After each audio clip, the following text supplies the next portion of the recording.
How to download and install the Canva app on your Android mobile.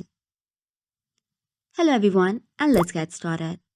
Canva is a graphic design platform that provides tools for creating social media graphics, presentation, promotional merchandise, and whatnot. So if you want it on your Android device, simply tap Open Play Store. On the search bar, type in Canva, and you will see this icon with Canva Create Anything button. Hereby, you just have to tap on Install, and the download will start. This will take a total of 9.73 MB of your mobile storage.